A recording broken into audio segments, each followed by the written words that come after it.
अस्सलाम वालेकुम। प्रोग्राम तजिया के साथ मैं हूं उमर दराज गोंदल।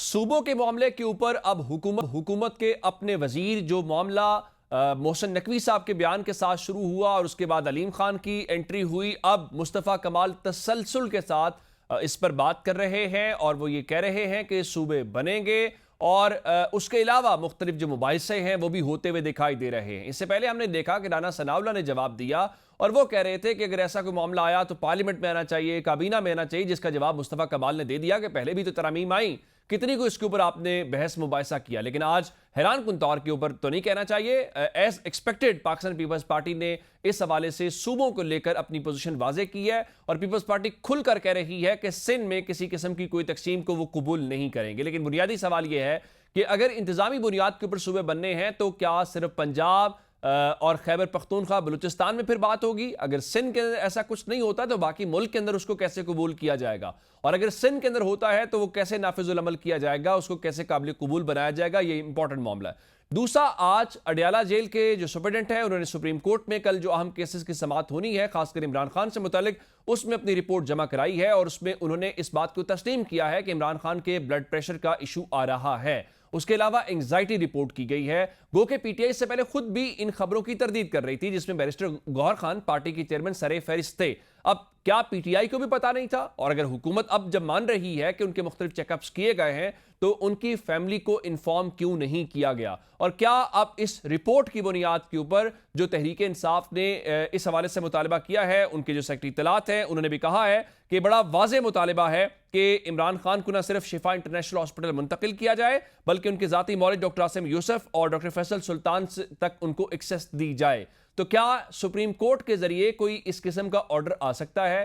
क्या मुलाकातें बहाल हो सकती हैं? इन तमाम अहम मौज़ूआत के ऊपर बात करेंगे। अपने तीन मौजूद मेहमानों का तारुफ करा देता हूं। हमें स्टूडियो में पाकिस्तान तहरीक इंसाफ से नईम हैदर पंजोता साहब ने ज्वाइन कर लिया। पंजोता साहब, आपके वक्त का बहुत शुक्रिया। मुस्लिम लीग नून से उज़ैफा रहमान साहब हमारे साथ मौजूद हैं और पाकिस्तान पीपल्स पार्टी से सादिया जावेद साहब हमारे साथ मौजूद हैं। सादिया साहब, आपके वक्त का भी बहुत शुक्रिया। मैं जरा आगाज जो है वो सूबों वाले मामले के ऊपर है, तो सादिया साहब आपसे कर लेते हैं। आज हमने ये देखा कि सईद गनी साहब ने गुफ्तगू की है और उनका जो मर्जी कर लें कि सिंध तकसीम नहीं होगा। अब ये जो आर्गूमेंट है वो ये है कि इंतजामी बुनियाद के ऊपर इंतजामी यूनिट्स बनने चाहिए। पंजाब में पीपल्स पार्टी हिमायत करती है लेकिन सिंध की बारी पीपल्स पार्टी तकसीम बिल्कुल बर्दाश्त करने को तैयार दिखाई नहीं दे रही। क्या वजह है? जहां पर आपकी हुकूमत नहीं है वहां पर तो इंतजामी बुनियाद पर यूनिट्स बनने चाहिए, लेकिन जहां पर आपकी हुकूमत है वहां तकसीम नहीं होनी चाहिए। Very much. देखिए, पाकिस्तान पीपल्स पार्टी का इस मामले पर क्लियर स्टांस है कि जिस सूबे के अवाम की डिमांड है, अगर किसी सूबे के अवाम की डिमांड है, पंजाब में साउथ पंजाब से ये डिमांड आती रही है, आवाजें आती रही हैं। इसलिए पंजाब में उसके उसके मुतालिक पंजाब असेंबली में करारदाद भी पास। ठीक। सिंध में ये किसी की, सिंध के अवाम की ये डिमांड थी। ये एक फरमाइशी प्रोग्राम है जो एक political party, so called political party, उनका तो मैंडेट हर दौर में क्वेश्चनेबल रहा है।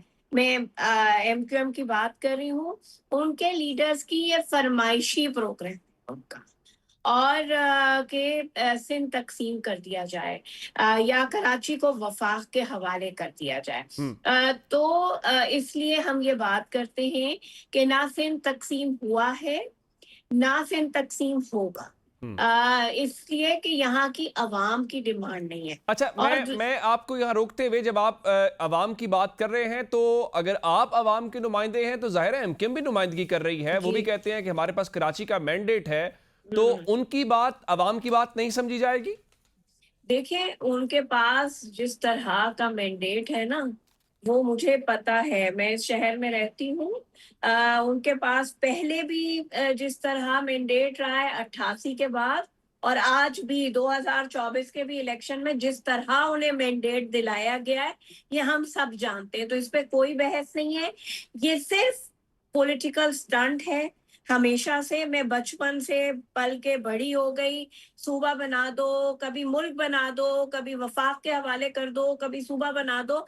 ये हमेशा से उनकी फरमाइश रही है। ना ये फरमाइश उनकी पहले कभी पूरी हुई है और ना अब उनकी ये पूरी होगी। देखें, आइन में एक तरीकाकार सूबा बनाने का है और वो ये है कि अगर किसी पॉलिटिकल फोर्स को ये ख्वाहिश है कि वो सूबा बनाना चाहती है, जिस सूबे में वो रहती है, जहां उसको वो इलेक्शन लड़ती है या जो सियासत करती है, तो वो वहां की सूबाई असेंबली ठीक है, में आप कह रहे हैं कि सूबाई करारदाद। असेंबली का जो ऑलरेडी आइन में मौजूद है उसके ऊपर जाना चाहिए। पंजोथा साहब, ये सूबों वाले मामले के ऊपर मुझे यूं लगता है कि जो मुस्तफ़ा कमाल साहब बात कर रहे हैं वो मुख्तलिफ जुमले इस्तेमाल कर रहे हैं।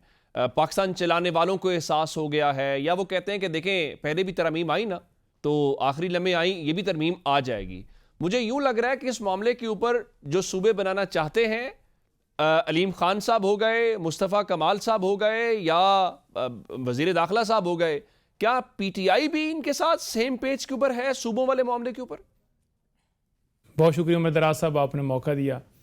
देखें, जो आप कह रहे हैं कि पाकिस्तान चलाने वाले, मुल्क चलाने वाले जो हैं वो अब समझते हैं कि सूबे ये मैं बनने नहीं कह चाहिए। रही, मुस्तफ़ा कमाल साहब ने कहा। देखिए, मुस्तफ़ा कमाल साहब की मैं बात कर रहा हूँ। तो मुल्क चलाने वालों को ये एहसास होना चाहिए कि वो अपनी आइनी हदूद के अंदर रहें। उनको चाहिए कि जो आवाम का मैंडेट है तस्लीम किया जाए, और अगर आवाम का मैंडेट तस्लीम किया जाता है तो फिर जो पार्लियामेंट बनेगी वो इख्तियार रखती है कि एक तरमीम कौन सी करनी है, कौन सी नहीं करनी। आप अपने लिए ताहयात इस्तिस्ने लें, आप जुडिशरी के अंदर तोड़ फोड़ करें, आप बुनियादी इंसानी हकूक़ की खिलाफ वर्जियाँ करें, घरों में छापे मारें, मैंडेट लूटें, जो मर्जी करें।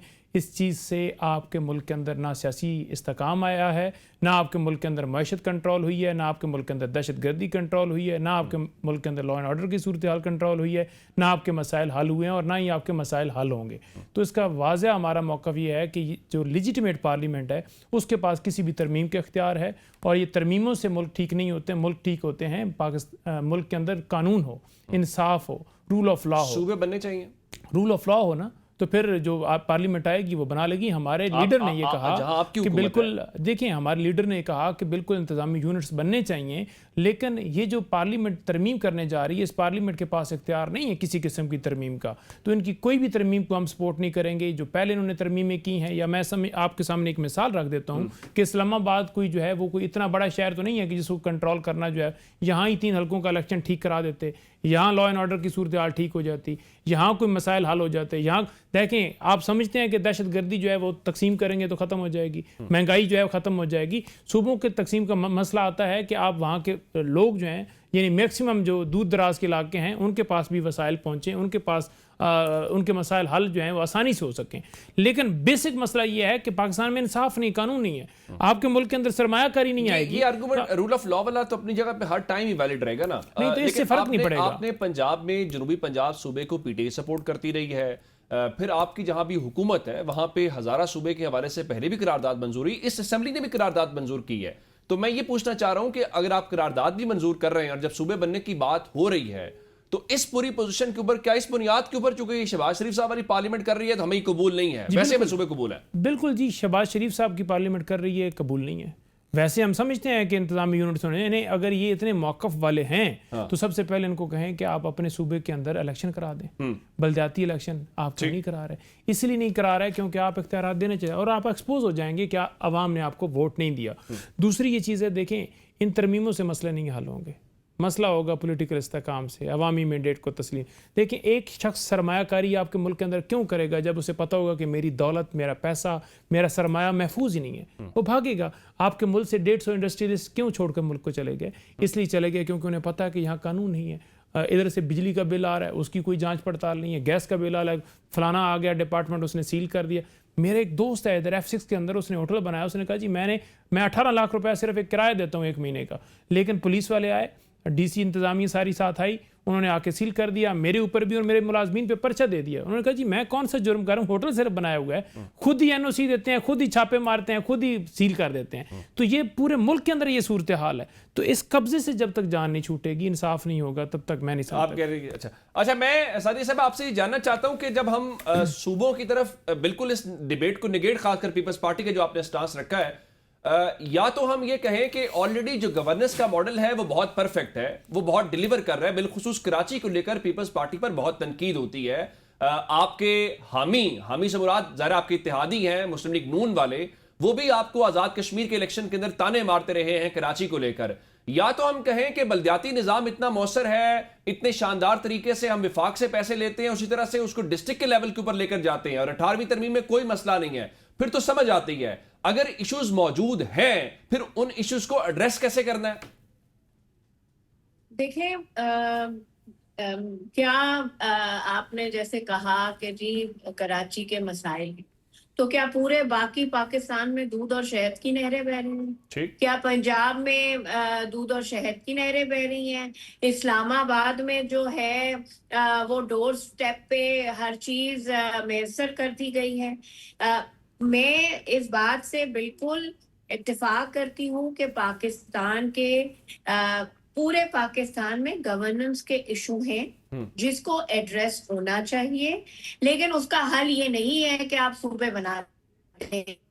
Third tier of government important है, बिल्कुल इम्पोर्टेंट है। देखिए हमारे पास लोकल गवर्नमेंट सिस्टम है, होंगे उसमें लकूनास, होंगे उसमें कमियां, उसको बेहतर किया जा सकता है। लेकिन मैं ये सवाल करती हूँ कि क्या पंजाब में 11 साल हो गए हैं लोकल गवर्नमेंट सिस्टम आया? नहीं आया। क्या इस्लामाबाद में जो जिनकी सबसे पहले उनके बाद ही ये डिबेट स्टार्ट हुई, मोहसिन नकवी साहब ने बात की, इंटीरियर मिनिस्टर के अंडर है इस्लामाबाद, सीडीए उनके अंडर काम करता है। क्या इस्लामाबाद में वो लोकल गवर्नमेंट कराने में कामयाब हुए हैं? नहीं। पाकिस्तान में third tier of strong third tier government की जरूरत है, लोकल गवर्नमेंट सिस्टम की जरूरत है। ये आर्गुमेंट बिल्कुल सब कहते हैं कि होना चाहिए, लेकिन करता कोई नहीं है। नहीं तो देखे ना, नहीं मैं देखे, मैं अपनी बात करूं तो सिंध में अब लोग कहते हैं कि जी आपका मेयर है। हमने तो उस वक्त भी लोकल गवर्नमेंट का इलेक्शन कराया जब एमक्यूएम का मेयर। अच्छा, मैं एक जुमला आपके सामने रखना चाह रहा हूं, फिर मैं हुज़ैफा साहब की तरफ जाऊंगा। ये नून लीग वाले कहते हैं कि देखिए हम तो बड़े फख्र से कहते हैं कि हम पूरे पाकिस्तान को लाहौर जैसा बनाएंगे। क्या पीपल्स पार्टी कह सकती है कि हम पूरे पाकिस्तान को कराची जैसा बनाएंगे?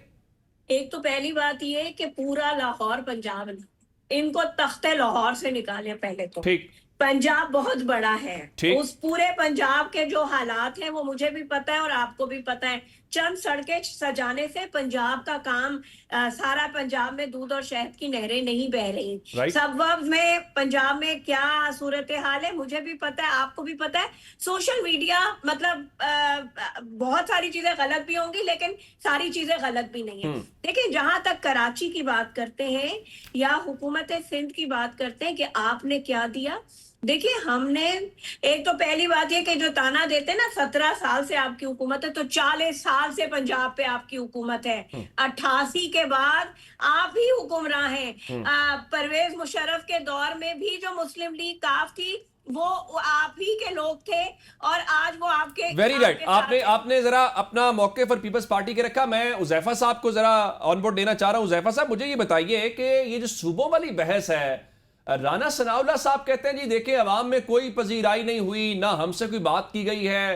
रोज एक वजीर उठता है, कभी वजीर दाखिला बात करते हैं, कभी मवासलात के वजीर बात करते हैं। अब एक और हेल्थ के जो वजीर हैं मुस्तफ़ा कमाल साहब, वो कह रहे हैं जनाब ये होगा, ये करवा लिया जाएगा। पीपल्स पार्टी कह रही है कि सिंध में तकसीम नहीं होगी। फिर क्या पंजाब, खैबर पख्तूनख्वा और बलूचिस्तान में सिर्फ यूनिट्स बनने हैं? देखिए बहुत शुक्रिया। मैं बेसिकली ना ही राना सनाउल्लाह साहब की बात को आपकी प्रोग्राम के तवज्जुह से हतमी करार दूंगा और ना ही मुस्तफा कमाल या मोहसिन नकवी साहब या अलीम खान साहब की बात हतमी होगी। हतमी बात होगी पार्लियामेंट की। ठीक, अगर पार्लियामेंट में विल ऑफ द पीपल के तहत ज़रा लोग आते हैं, अगर पार्लियामेंट की 2/3 मेजोरिटी किसी बात पर मुत्तफिक होगी तो ला महला उस एरिया में, अगर आप समझते हैं एडमिनिस्ट्रेटिव यूनिट बने तो एडमिनिस्ट्रेटिव यूनिट बनेगा। अगर आप समझते हैं नहीं अलग एक सूबा बनेगा, अलग सूबा बनेगा। अगर आप कहते हैं नहीं जो जिला कौंसिल का या आपकी लोकल बॉडीज का निजाम था जिसमें जिलों को ऑटोनॉमी दी गई थी, जिला नाजिम जो है वो डीसी की उस वक्त EDOR हुआ करता था, एग्जीक्यूटिव डिस्ट्रिक्ट ऑफिसर, रेवेन्यू की ACR लिखा करता था और इवन के कमिश्नर की ACR भी जिला नाजिम लिखा करता था। तो उस वक्त कमिश्नर खैर नहीं थे, सॉरी, यानी कमिश्नर की पावर्स बेसिकली डीसीओ जिला नाजिम के पास आ गई थी। हाँ जी, डीसीओ आए थे, डिस्ट्रिक्ट कोऑर्डिनेशन ऑफिसर। जी। तो अगर पार्लियामेंट ये कहेगा तो जाहिर है उस पर ना राना सनाउल्लाह साहब इनकार करेंगे, ना मैं करूंगा, ना नकवी साहब इनकार करेंगे। तो जाहिर है अभी हर किसी की एक अपनी, लेकिन हुज़ैफा साहब जो है, बसंत एहतराम, एक चीज ज़हन में इनफरादी आती राय है, है। एक चीज ज़हन में आती है कि जो सारी बातें आप कह रहे हैं, मुस्तफा कमाल साहब चाहते तो वजीर आजम से बात कर लेते, अलीम खान चाहते तो वजीर आजम से बात कर लेते, मोहसिन नकवी साहब चाहते तो वजीर आजम से बात कर लेते। ये टीवी पर आकर बातें करना, ये अपनी ही गवर्नमेंट को एम्बैरस करना, ये क्या मिनिस्टर्स वजीर आजम से और कैबिनेट से ज्यादा भारी हैं? इत्तेहादी जब हुकूमतें होती हैं तो यही मसला होता है। मुझे वजीर आजम साहब या हुकूमत की किसी पॉलिसी से इख्तिलाफ होगा तो लामाला मैं कैबिनेट में बात करूंगा, बल्कि पहली कोशिश तो होगी मैं पीएम से वन ऑन वन मीटिंग में बात करूं। वन ऑन वन मीटिंग के बाद जो पार्टी के क्लोज सर्कल्स हैं, जो किचन कैबिनेट है जिसको पीएम साहब जिसमें मौजूद हो, वहां मैं बात करूं, देन कैबिनेट है और देन फिर पार्लियामेंट है। ठीक। जब जरा इत्तेहादी हुकूमत होती है तो वो ज़ाहिर है हुकूमत का हिस्सा तो होते हैं, लेकिन पार्टी डिसिप्लिन के पाबंद तो नहीं होते ना। अब नकवी साहब हैं, वो ज़ाहिर है आजाद जीते, सेनेटर बने, वो हमारे वोट्स का हिस्सा थे, फिर पार्टी के वोट भी उसका हिस्सा थे, काफली के वोट भी उसका हिस्सा थे। मुस्तफा कमाल साहब एमक्यूएम से हैं, अलीम खान साहब की अपनी जमात है।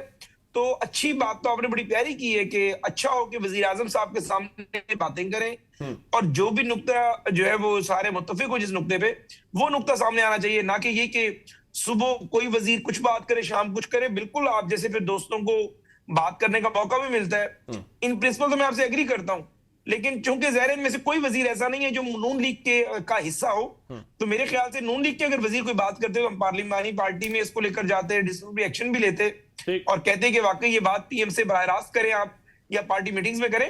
अभी ज़ाहिर है हर किसी की अपनी अपनी जमात है, वो अपना नुक्ता नजर बयान करते हैं, लेकिन मैं ये समझता हूं कि जिसका जो भी नुक्ता नजर हो, राना सनाउल्लाह साहब की राय के अवामी पजीराई नहीं मिली सूबों के बयानिए को, या मोहसिन नकवी साहब या अच्छा, मैं इस पर आपको एंडोर्स पार्लियामेंट ने करना है। Very right. डिस्कशन जारी है जी, ब्रेक पे जा रहे हैं, ब्रेक से वापस आते हैं तो यहीं से कंटिन्यू करते हैं।